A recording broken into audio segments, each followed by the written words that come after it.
আজকে আমি রান্না করব সিমের বিচি দিয়ে তেলাপিয়া মাছ। প্রথমে তেল দিয়ে মাছগুলো খুব সুন্দর করে ভেজে নিব।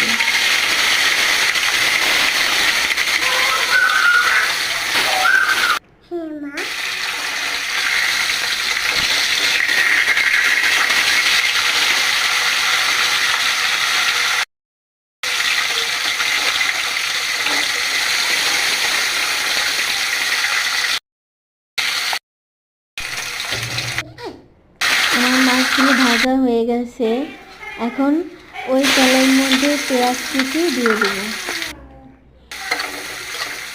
তারপরে পেঁয়াজগুলো ভালো করে ভাজা হয়ে গেলে তার মধ্যে কিছু আদা রসুন বাটা আর কাঁচামরিচ দিয়ে দেব। এগুলা হালকা করে ভেজে নিয়ে তারপরে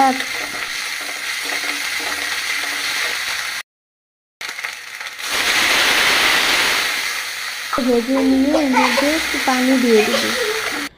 পানিটা একটু বলক আসলে এর মধ্যে দিয়ে দিব ধনিয়া গুঁড়া, জিরা গুঁড়া, লবণ, শুকনো মরিচ আর হলুদের গুঁড়া দিয়ে ভালো করে কষিয়ে নেব।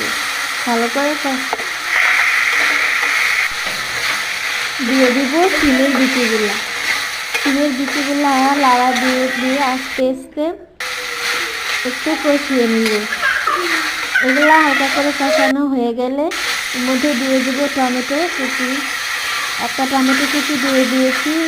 আস্তে আস্তে দিয়ে দেবো পানি। তারপরে পানি একটু কষিয়ে রাখবো, কিছুক্ষণ ঢাকনা দিয়ে ঢেকে রাখবো। পানিটা শুকিয়ে গেলে তারপর আমি এখানে দিয়ে দেবো অল্প পরিমাণ ঝোলের পানি। আমি আর কোনো পানি দিব না, কারণ এটা সিমের বিচি, যেহেতু ঝোলের পানিতেই সিদ্ধ হয়ে যাবে, তাই আর কোনো পানি দেব না। অল্প পানি দিয়ে একটু বলক আসবে তারপর আমি দিয়ে দিব মাছগুলা চারদিক দিয়ে আমি দিয়ে দিচ্ছি। মাছগুলো দেওয়া হয়ে গেলে তারপরে আমি একটু লাড়া দিয়ে ঢেকে দেব।